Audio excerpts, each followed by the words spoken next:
Kalau misalnya dulu mengalami, kondisi, eee, minoritas dan mayoritas itu sangat terasa ya, Mas Ivan, sangat terasa.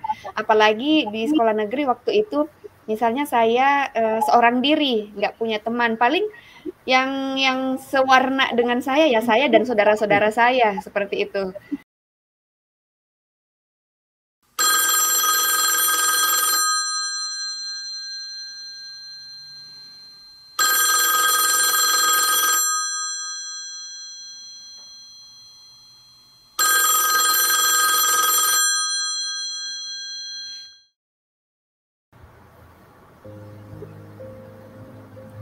Halo sahabat, kita berjumpa kembali di ruang virtual yang berjudul The Calling, di mana di ruang virtual ini kita akan mendengarkan orang-orang yang dipanggil oleh Tuhan dan akhirnya mereka berani taat untuk meresponi bahkan mengerjakan panggilan Tuhan sebagai hambanya sepenuh waktu. Dan kali ini kita akan bersama satu pribadi yang dari cukup jauh ya, dari Jawa gitu ya, dan ternyata tadi juga sempat waktu offline kita tanya gitu ya, dari mana, oh dari Sulawesi Selatan, dan ternyata bukan Makassar ya, tapi masih 2 jam dari sana. Nah, beliau adalah Kak Feni Amelia Wongso, dan saya masih ditemani oleh rekan saya, Mas Ayus, dan kami berdua nanti yang akan mengulik ya, atau mencoba mendengarkan apa sih yang menjadi kerinduan dari Kak Ben ini, atau yang nanti kami akan memanggilnya secara akrab dengan Kak Peng ketika meresponi panggilan Tuhan untuk melayani dia di Sulawesi Selatan. Gitu ya Kak Peng ya. Nah Kak Peng ini langsung aja kita mulai ya. Kak Peng ini kecil besar di Sulawesi Selatan atau pernah tinggal di luar Sulawesi nggak?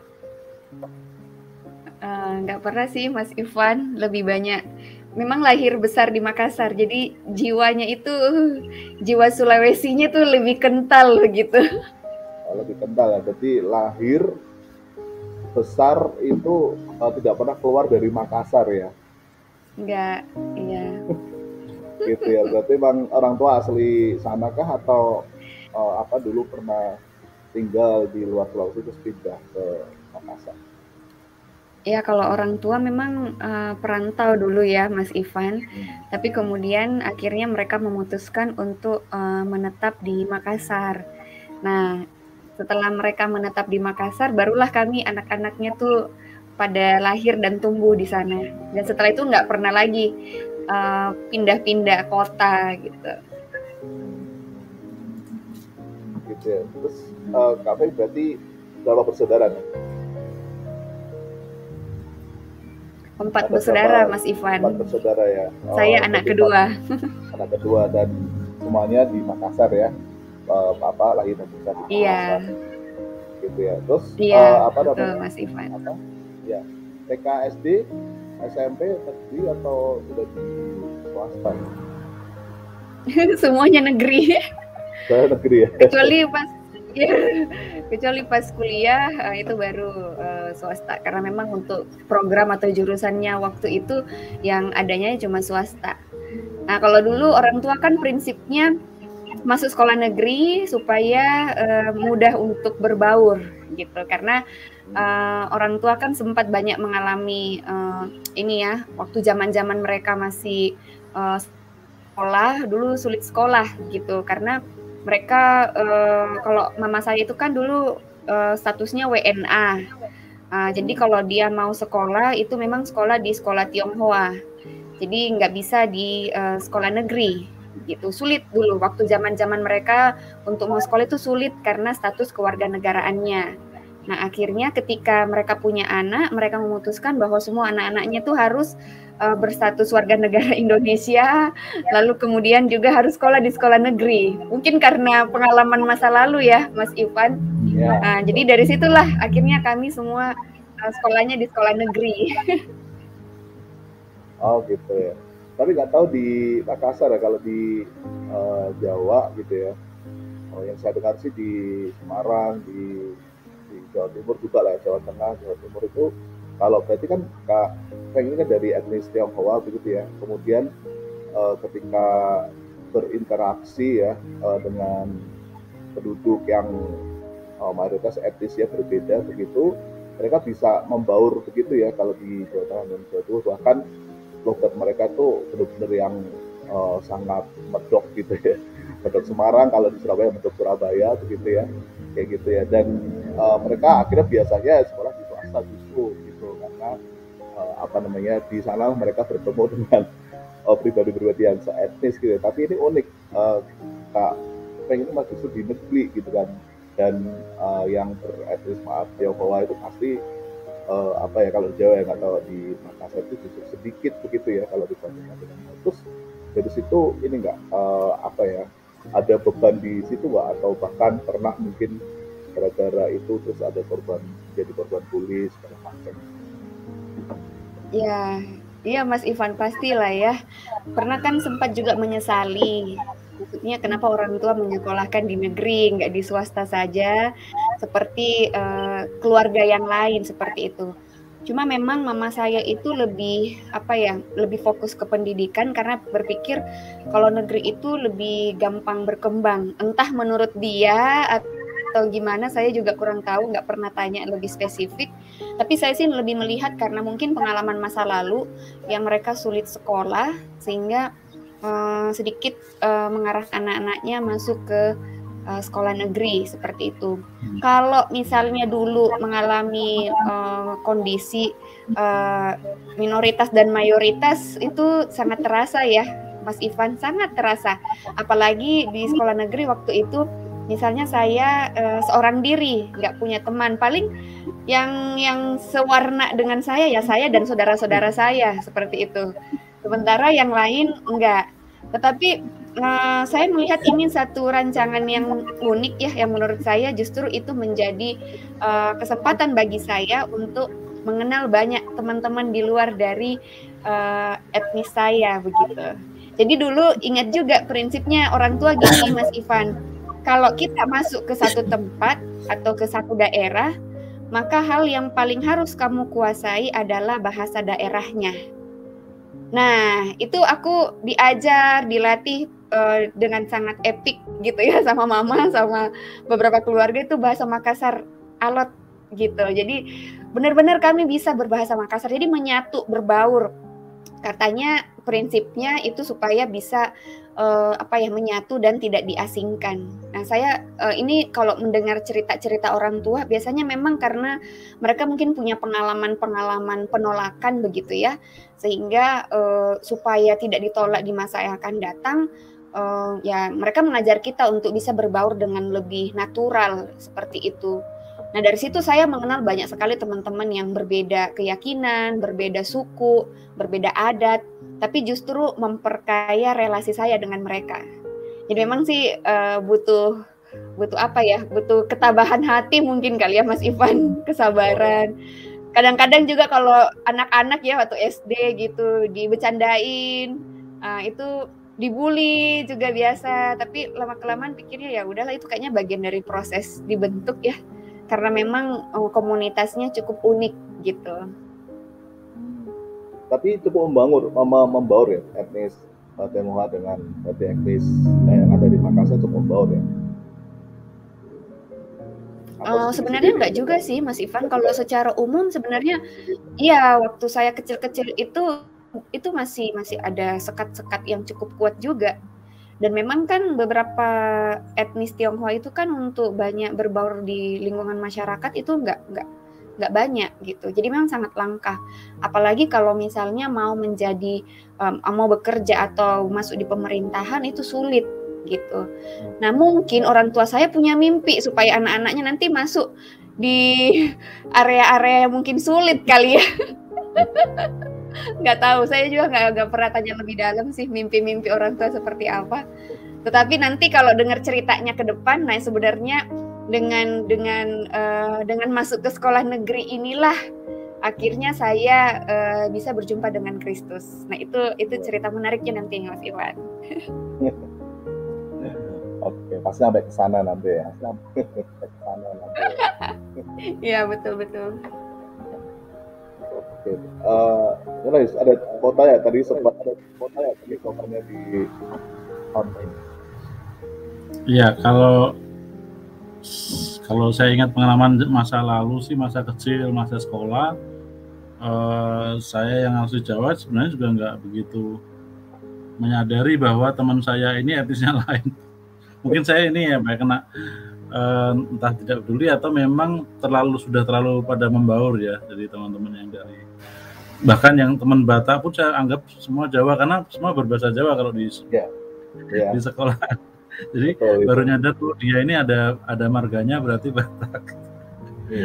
Nah gitu, jadi mereka berbahasa Jawa juga. Jadi semuanya berbahasa Jawa yang memang Semarangan ya, maksudnya semua ini ya. Jadi nggak, kalau dari jadi bahasa memang mempersatukan kita. Iya. Bahasa Indonesia itu yang bikin ini ya. Nah lalu apa ya? Kalau ya mungkin karena secara suku mayoritas jadi nggak begitu merasakan. Tapi memang kalau secara agama ya kerasa lah kan, misalnya Yesus tuh anaknya pelacur gitu kan, maksudnya itu hal yang lontaran-lontaran yang sudah biasa didengar waktu kecil, waktu masih sekolah gitu ya matinya telanjang gitu dan seterusnya. Nah itu pengalaman memang berbeda ya kalau secara ini ya, secara agama. Kalau Kak Feng ini berarti dari kecil Kristen juga apakah, atau orang tuanya maksudnya dari kecil sudah ke gereja gitu? Tidak Mas Ayus. Jadi waktu kami kecil-kecil ini dibesarkan dengan ajaran adat gitu ya, adat budaya yang penyembahan animisme, dinamisme begitu. Jadi masih menyembah patung-patung gitu kan orang tua, sekalipun memang secara identitas, secara berkas kepemerintahan begitu kami terdaftar di kependudukan itu beragama Kristen. Karena ya seperti tadi yang saya sampaikan, pengalaman masa lalu ya, orang tua saya kan waktu itu WNA. Jadi memang mereka selalu membayar kayak semacam kayak ada biaya begitu per tahun yang mereka harus bayarkan supaya tetap bisa menetap di Indonesia. Nah, tetapi karena merasa kesulitan untuk bayar pada masa itu, akhirnya ya mereka beralih menjadi warga negara Indonesia waktu mereka memutuskan untuk menikah, seperti itu. Nah, dengan prosedur berkas-berkas secara sipil seperti itu, mereka kan harus memilih agama. Nah, pada waktu itu agama yang tersedia atau yang diakui di Indonesia itu hanya ada 5 agama. Nah, sementara keyakinan mereka itu tidak di-cover di 5 agama itu. Nah, berhubung karena beberapa keluarga atau beberapa rekan-rekan yang juga etnis Tionghoa yang teman-teman diskusi begitu, mereka lebih menyarankan ke orang tua saya untuk nggak apa-apa pilih Kristen aja begitu, kayaknya lebih netral lah begitu kita. Nah, karena itulah akhirnya orang tua saya isi di data kependudukannya itu beragama Kristen. Tetapi secara ritual, secara ibadah, kami nggak pernah ibadah secara Kristen. Seperti itu, Mas Ayus. Jadi nggak terdaftar di gereja. Iya, bener. Baru ngomong ini Kristen. Baru tahu ya. Iya. Jadi waktu sekolah itu karena identitasnya agama Kristen, lalu kemudian juga kan sekolah di sekolah negeri, belum ada guru agama Kristen. Nah, tambah kompleks, nggak pernah belajar agama Kristen di sekolah. Jadi kan diminta sampai SMA. Nah, SMA baru ada ada guru agama Kristen. Sampai SMP belum ada ya? Iya, sampai SMP belum ada. Jadi waktu itu ambil nilainya kan bingung, mau ambil nilai agama di mana. Nah, sementara saya tidak punya tempat ibadah waktu itu. Jadi karena bergaul dengan banyak teman, akhirnya saya tanya-tanya ke teman. Jadi inisiatif pribadi pada waktu itu. Inisiatif pribadi bertanya ke teman-teman, ya diajaklah saya ke gerejanya untuk ambil nilai. Jadi proses masuk di gereja itu karena butuh nilai agama. Kalau ingat dulu itu agak-agak seru juga sih. Jadi sebenarnya mengenal kekristenan secara tidak langsung itu dari proses itu sih, Mas Ayu sama Mas Ivan. Hanya memang secara ketundukan, secara kehidupan, memang benar-benar jauh dari kekristenan dan memang belum mengenal Kristus secara pribadi juga. Hanya karena tuntutan lingkungan seperti itu, jadi diharuskan seperti itu. Itu sih Kak. Wah, menarik sekali kan, kita baru tahu ini ada Kristen KTP. Biasanya kan untuk ini ya, untuk orang Kristen yang nggak pernah ke gereja ya. Bukan karena pindah agama Kristen karena terpaksa pilih salah satu dari 5 agama gitu ya. Terus uniknya lagi itu adalah berarti kan dari ini hanya supaya aman hidup di Indonesia, Mas Ais, waktu itu ya, pada waktu itu. Kita semua ini rahasia umum sih. Itu kan berarti unik ya, berarti kan dari kecil berarti tidak ada semacam didikan Kristen gitu ya. Kemudian dari pendidikan formal pun juga nggak ada didikan pelajaran agama Kristen gitu ya, baik dari TK sampai bahkan SMP gitu ya. Dan uniknya adalah akhirnya apakah ada titik tertentu atau ini berjalan dengan secara gradual gitu ya, akhirnya ada satu titik di mana ya kayaknya aku mau jadi Kristen beneran dengan Kristen KTP kayak gitu ya. Karena kan ini kan perjalanan yang benar-benar yang buta gitu ya, dan tidak pernah dicekokin dengan hal kekristenan begitu ya. Jadi semua berjalan belajar dari kehidupan sehari-hari itu saja kalau untuk bicara masalah tentang moral gitu ya. Tetapi kalau bicara tentang iman itu kan ini kan tidak ada masukan dari siapapun ya, baik itu dari pemuka agama maupun dari orang tua sendiri gitu. Nah, bisa diceritakan nggak sampai akhirnya bisa bertemu dengan titik itu di mana kalian menyatakan bahwa aku mau untuk menjadi murid Kristus. Iya. Lalu berarti jadi sekarang sebenarnya waktunya cerita waktunya cerita yang tadi yang SMA berarti. Kenapa Mas Ayus? Sekarang waktunya cerita yang SMA, bagaimana pertama kali. Oh iya. Jadi sebenarnya saya bersyukur ya punya teman-teman Kristen seperti itu. Jadi kalau flashback kembali.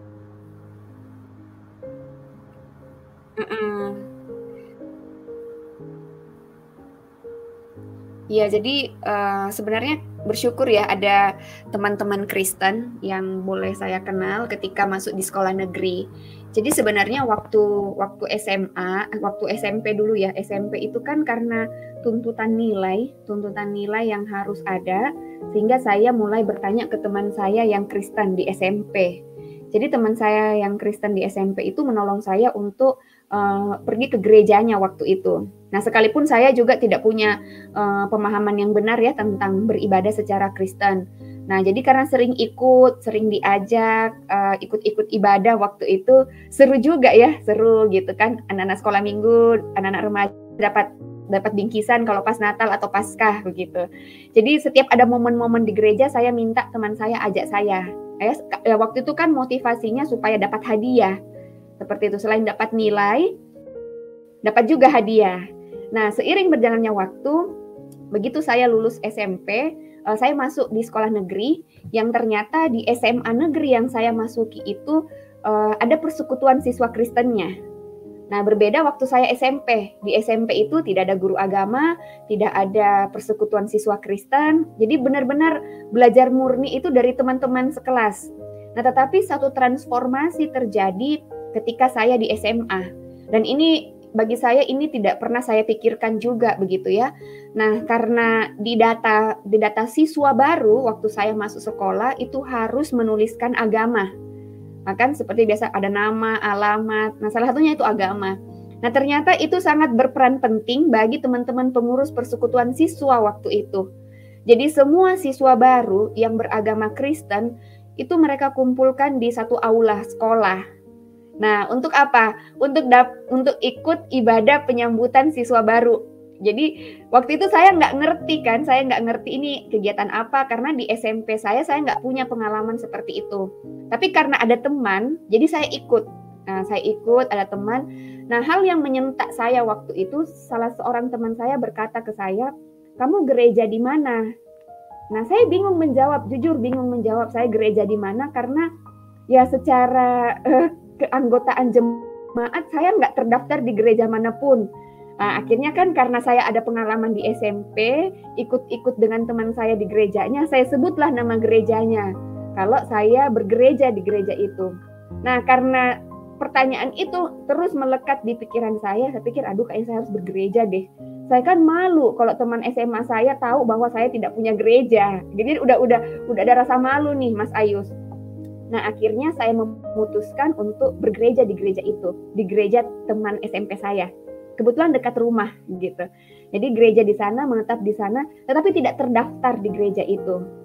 Nah, tapi singkat cerita, gereja itu juga menolong pertumbuhan saya ya. Jadi sering dengar firman setiap minggu. Nah, tetapi pengalaman yang paling menarik sebenarnya di persekutuan siswa Kristen di sekolah saya.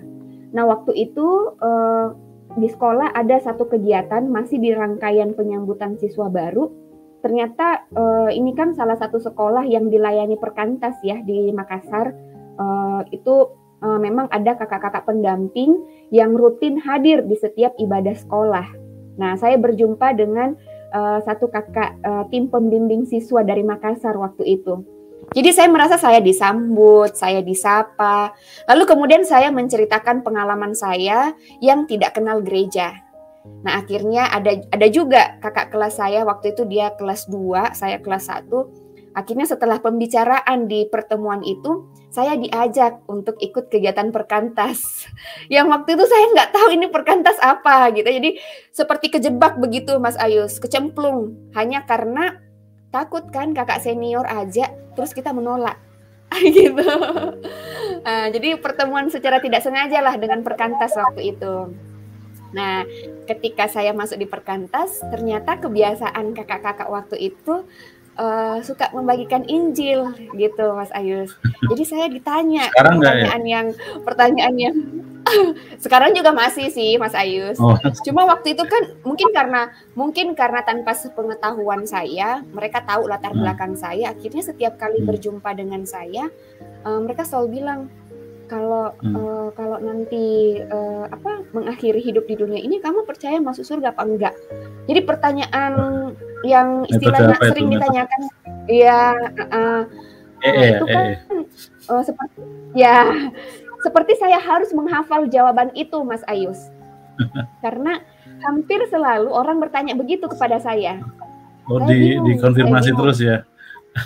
Iya, saya bingung jawabnya. Ini jadi saya tanya balik teman saya atau kakak kelas saya waktu itu yang ajak saya ke persekutuan. Saya bilang kalau kita ditanya begini jawabnya apa? Nah, dia tertawa begitu ya. Nah, tapi mungkin ya saya pikir ini juga mungkin ada komunikasi di antara mereka.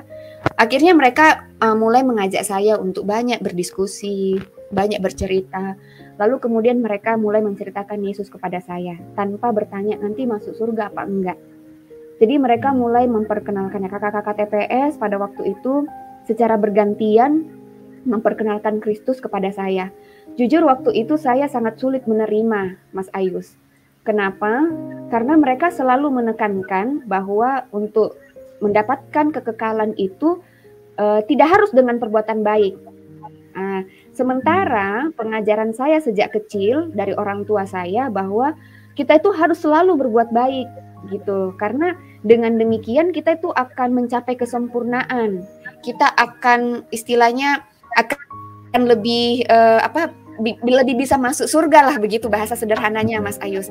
Jadi saya merasa ajaran orang tua saya dengan ajaran teman-teman di Perkantas waktu itu sangat bertolak belakang.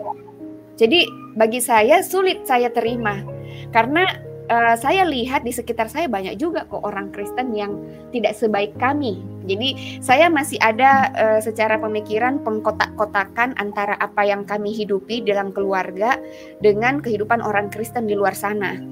Jadi bagi saya waktu itu sangat sulit untuk menerima bahwa untuk masuk dalam kekekalan itu tidak harus dengan perbuatan baik.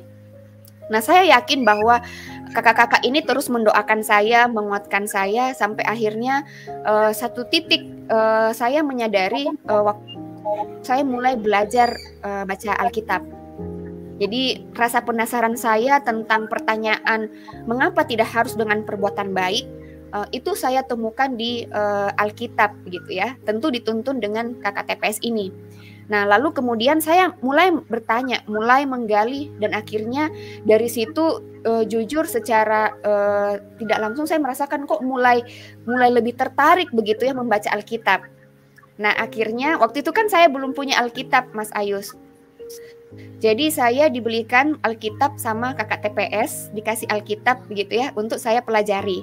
Nah, dari situ saya mulai coba baca gitu ya, coba bertanya, lalu kemudian diskusi. Nah, dari diskusi-diskusi itulah saya menemukan banyak sekali kebenaran-kebenaran. Akhirnya saya mulai dilibatkan kelompok kecil.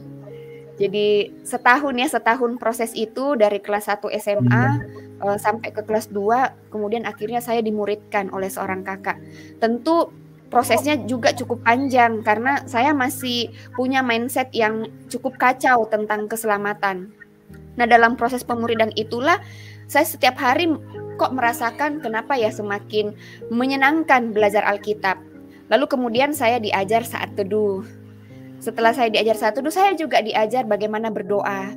Nah, di situ saya melihat kok ada sesuatu hal yang membuat hati saya lebih damai sejahtera ketimbang saya belajar tentang kebaikan yang sebelumnya, seperti itu dari orang tua saya.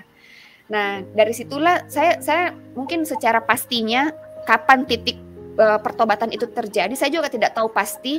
Tetapi yang saya ingat adalah ketika saya memutuskan untuk terlibat di dalam kelompok kecil, itu adalah titik di mana saya mau mengenal Kristus lebih dalam. Seperti itu. Sampai pada akhirnya saya memutuskan untuk menjadi seorang Kristen sejati.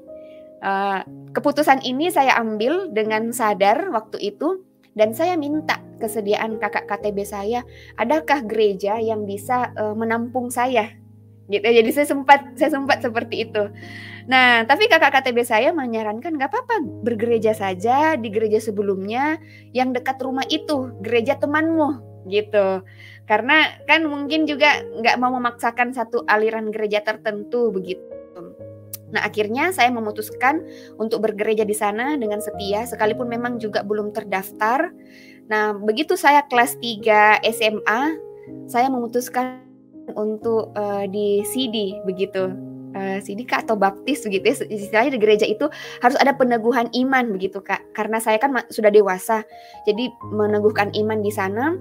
Dan saya punya kerinduan saudara-saudara saya, orang tua saya juga bisa bergereja. Nah, singkat cerita saya ajak juga adik-adik saya untuk ke Perkantas, karena bagi saya waktu itu pemikiran seorang siswa, Perkantas menolong saya kenal Kristus. Tapi saya belum mahir untuk menceritakan Kristus kepada adik saya. Jadi saya ajak dia ke Perkantas supaya berjumpa dengan orang-orang yang sama yang saya jumpai, yang mempertobatkan saya. Sederhananya begitu. Jadi saya rajin ajak adik saya. Sekalipun memang waktu itu saya ingat sekali saya begitu berapi-api ya, begitu bersemangat menceritakan Kristus kepada mereka. Mereka ngerti atau enggak saya juga enggak tahu. Tetapi yang jelas saya ingat sekali adalah saya begitu bersemangat supaya mereka juga kenal Yesus. Nah, jadi waktu mereka ikut Perkantas, ikut persekutuan, mereka juga mengalami transformasi hidup, Mas Ayus dan Mas Ivan. Jadi akhirnya kami bertiga, kan kami 4 bersaudara, 1 laki-laki, kami bertiga perempuan. Nah, saya mulai dengan saudara perempuan-perempuan saya. Jadi kami bertiga memutuskan untuk berdoa supaya keluarga kami juga bisa menerima Kristus seperti itu. Sesekali ada kegiatan PI di Perkantas, bekerja sama dengan Sekolah Teologi di Makassar, itu seringkali praktek penginjilannya itu saya suruh ke rumah. Saya suruh ke rumah supaya orang tua juga dengar gitu. Tapi selalu gagal, selalu tidak berhasil, orang tua juga selalu menolak. Sampai akhirnya kami terus berdoa dan kami memutuskan mungkin kalau ajak ke gereja mungkin bisa. Nah, kami coba ajak ke gereja tapi juga ternyata tidak bisa karena mungkin mereka merasa bahwa ini bukan komunitas. Nggak seetnis begitu ya. Jadi sempat ada persoalan itu karena gereja tempat saya bergereja waktu itu gereja oikumene. Tapi kebanyakan orang Toraja di sana. Ada suku yang cukup mayoritas di sana. Jadi mereka merasa mungkin kurang nyaman seperti itu. Akhirnya saya diskusikan dengan kakak KTB saya. Kakak KTB saya mengenal satu gereja etnis Tionghoa dan akhirnya dia mengusulkan saya bergereja di sana. Coba deh sesekali gereja di sana. Nah, saya akhirnya memutuskan gereja di situ bersama dengan adik-adik saya. Lalu kemudian mencoba mengajak orang tua saya. Ternyata waktu mengajak orang tua saya ke sana, dia ketemu dengan kawan lamanya yang sudah menjadi Kristen. Yang dulu bukan Kristen, sekarang menjadi Kristen. Jadi bagi saya itu cara Tuhan yang membuat orang tua saya juga bisa bertemu dengan sahabat-sahabatnya dan melihat perubahan hidup sahabat-sahabatnya. Nah, singkat cerita, 2010 orang tua saya juga memutuskan untuk bergereja di sana. Jadi dari 2001 ke 2010 itu hampir 10 tahun perjuangan kami untuk mengajak orang tua ke gereja, terrealisasinya di 2010. Jadi atestasi di gereja itu 2010. Sampai hari ini orang tua saya sangat rajin gitu ya untuk beribadah ke gereja. Jadi itu satu hal yang bagi saya perubahan hidup yang cukup yang cukup drastis secara pribadi, yang kemudian akhirnya saya juga bagikan ke saudara-saudara saya dan terjadi di keluarga saya. Nah, untuk proses hidupnya tentu kami semua sekeluarga itu terus bertumbuh ya. Mama papa saya juga terus belajar untuk kenal Yesus, terus belajar untuk hidup di dalam Kristus. Nah, itu sih mungkin singkat ceritanya Mas Ivan, Mas Ayus. Tuh. Luar biasa ya, namanya kisahnya ini tidak pernah terungkap di tempat lain kayaknya ya, eksklusif di tempat kita ini kayaknya Ivan ya. Ya kan, jadi Iya. Itu mirip Yus sama aku Yus. Mirip ya. Mirip kronologis akhirnya jadi bertobat gitu ya. Jadi misalnya ditanya, Wan, kapan dirimu itu menerima Yesus sebagai Juru Selamat? Nggak ada titik tanggal tertentu tuh, nggak ada gitu. Saya nggak tahu lah gitu, karena memang mulai dari by the way ya kafe gitu. Saya itu satu sekolah SMA dengan Ayus gitu, tapi beliau duluan jadi kakak kelas sebetulnya gitu. Nah, waktu istrinya juga by the way istrinya juga Chinese. Ayus di rumah. Ya kan, di sekolah ya, nanti saya bisa berbahasa Jawa.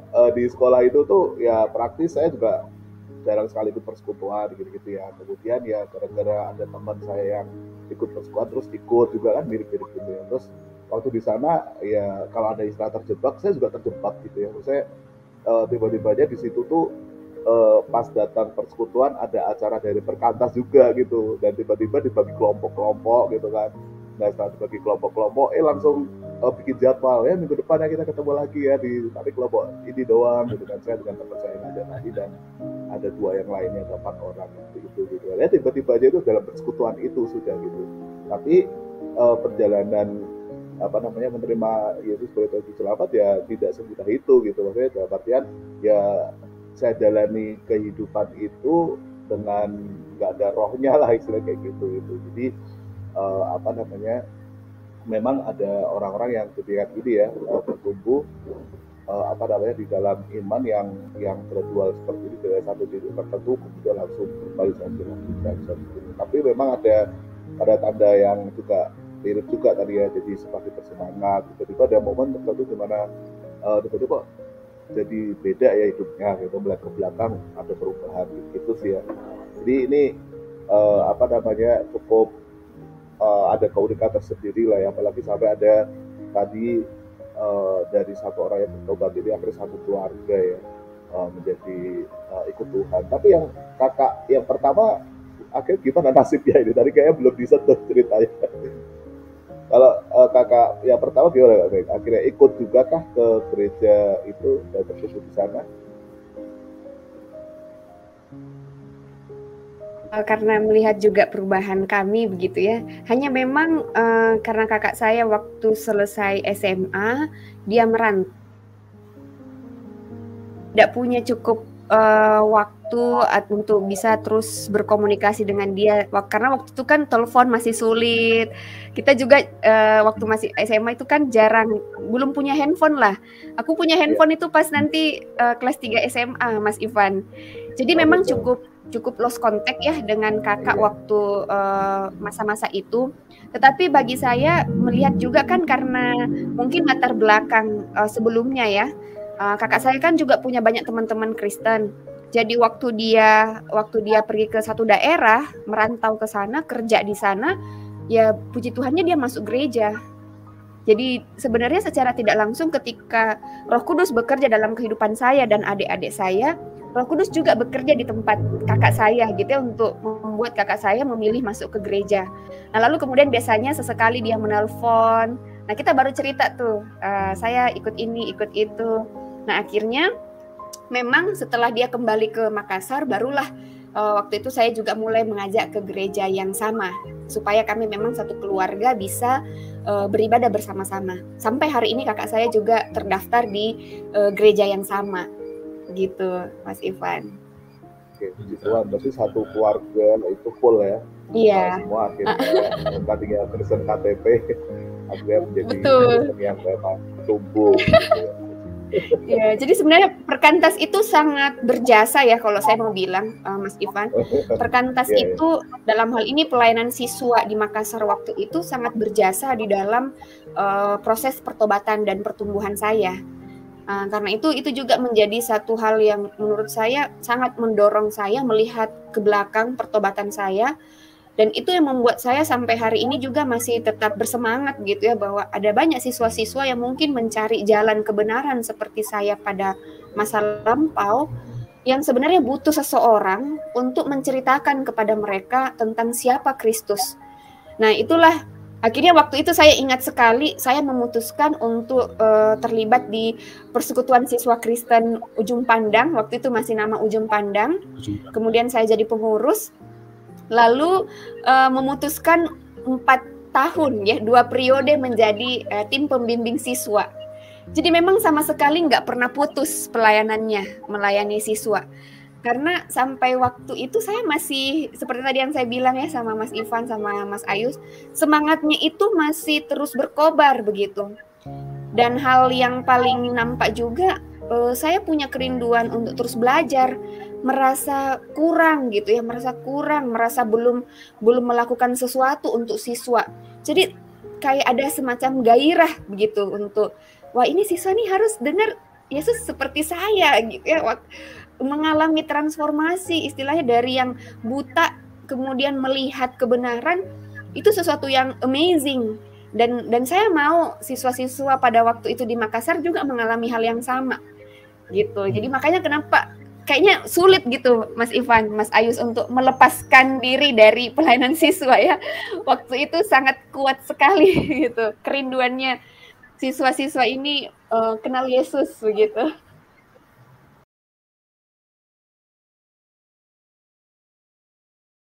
Bekerja atau melayani itu sesuai dengan panggilan yang Tuhan berikan. Kalau Tuhan masih memanggil saya untuk menjadi staf Perkantas, maka saya akan tetap kerjakan itu dengan sepenuh hati. Kalaupun Tuhan akan memanggil saya ke tempat yang lain, maka saya juga akan tetap mengerjakan itu dengan sepenuh hati.